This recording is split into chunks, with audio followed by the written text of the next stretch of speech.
This week, the field of Republican presidential candidates dropped down to just 3. Tuesday was another Super Tuesday of contests for both the Republicans and the Democrats. Let's take a look at the count.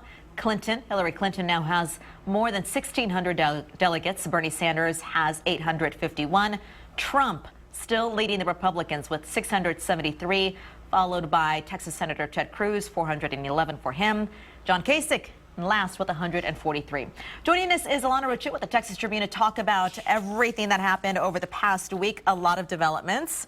As always. As always, let's talk about Cruz and how did he once say, at the end of this month, it'll be me. I will be the winner of the nomination. Actually, it was New Year's Eve. He told supporters March 1st, let's get ready for a 90-day sprint and let's have this all, the deal sealed by March 1st, Super Tuesday when Texas, the first Super Tuesday when Texas voted. Right. So, but, he had a disappointing night on Tuesday. I mean, of course, it was a plus that Marco Rubio got out, having lost his home state of Florida.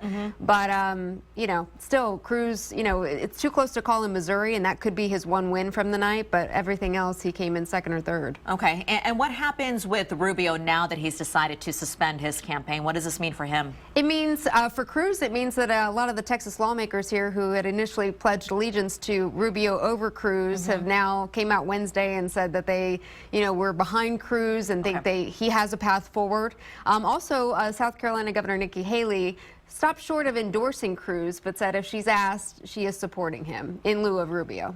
I think it's just so fascinating how there is talk about how this party, the GOP party, how they could be supporting somebody who they really don't like, or somebody who they really, really don't like. Well, it's really shifted. I mean, to see or say that Ted Cruz is the establishment choice is something he would never have imagined, let alone the Republican Party. Right. So, it remains to be seen. He's confident that going into the July convention, he can have more delegates than Trump. But, you just showed the tallies, and he's, behind.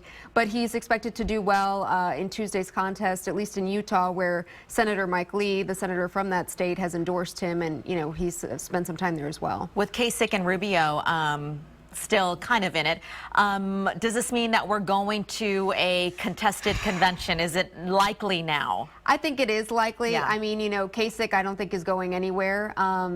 So the fact that, it's not a two-man race as Cruz would want it to be at this stage in the game, I think so. Cruz is confident he can have more, like I said, more delegates going into the convention than Trump. Right. But, of course, it remains to be seen. And, the first round, it'll be a series of ballots if it is a contested convention. And the first round, those ballots or delegates, rather, that are bound to the different candidates would have to vote for those candidates on the first round. But second round would be a potential free-for-all.